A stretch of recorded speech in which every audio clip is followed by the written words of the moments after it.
Joining us now is Tal Heinrich, spokesperson for the Israeli Prime Minister Benjamin Netanyahu. All right. First, I want to start with something that just came out this afternoon and that the White House has just literally moments ago responded to. Video emerged of one of the students leading this protest at Columbia University. And in this video, he says this quote, "Zionists don't deserve to live. Be grateful that I'm not just going out murdering Zionists." He goes on to say, in certain scenarios, taking someone's life is necessary and better for the world.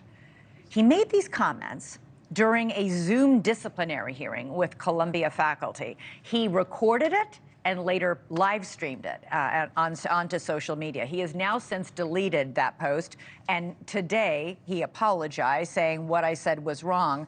But it raises the question with these protesters, you know, is this what's driving them? Is it a sincere concern for the welfare of these Palestinians in Gaza, or is it anti-Semitism? Anti-Semitism. And not all of them. Not all of them, but if you are part of a protest where you're hearing, you know, you see flags of Hezbollah, that wasn't at Princeton, by the way, and you hear chants, kill all Zionists and death to America, and you're part of this protest and your friends are chanting these chants, just walk away if you're not standing up. You know, it's not what you're standing for. To your question, they don't care about Palestinian civilians. And I'll tell you why. If they truly cared about the Palestinians, they would have called on Hamas to surrender, release every hostage, dead or alive, and free Gaza of Hamas. But they're not doing so. What are they calling for? More Jewish and more Israeli blood.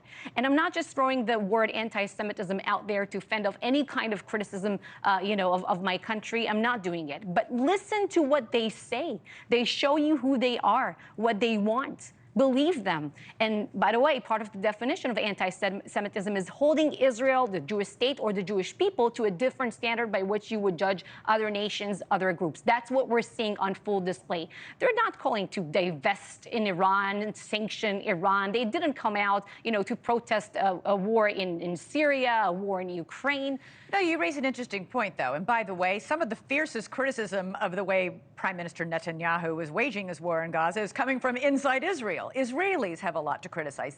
Nobody is saying that there isn't something to criticize here. I think what everybody is questioning is the way, when you hear somebody saying it's okay to kill people and we should kill all Zionists, and here's the White House, literally, just within the last few minutes, quote, "These dangerous, appalling statements turn the stomach and should serve as a wake-up call. It is hideous to advocate for the murder of Jews." I can tell you that it's turning many stomachs in Columbia University who was saying this and was proud to post it until he got confronted with it and apologized and took it down. And these are top schools. These are young people. This is why I'm here to tell you that Israelis are watching these events very concerned. It's not only a top story here, it's also a top story, being covered in my country. And yes, we are concerned, but we also know that this is in no way reflective of the American people. You used the word shocked a moment ago. Israelis are shocked by hearing Many this? Israelis are shocked, yes. All right, they'll probably be shocked to see this next piece of video because at NYU, protesters were interviewed asking for why they were protesting. This was the answer from one of them. Take a listen. I think the goal is just showing our support for Palestine and demanding that NYU stops. I honestly don't know all of what NYU is doing. Is there something that NYU is doing? I really don't know. I'm pretty sure they're...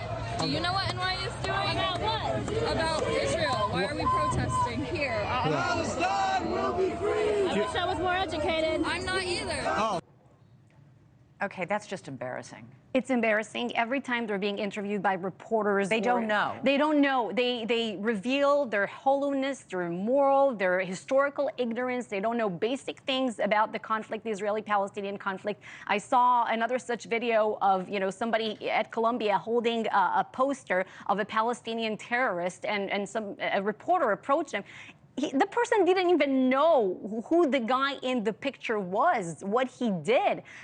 So it's really, they truly reveal their real colors, which are, I don't know, woke jihadi, some kind of red-green alliance. All right. Well, listen, thanks so much for watching. Go to joinnn.com to find NewsNation on your television provider. And don't forget to click the red subscribe button below to get more of NewsNation's fact-driven, unbiased coverage.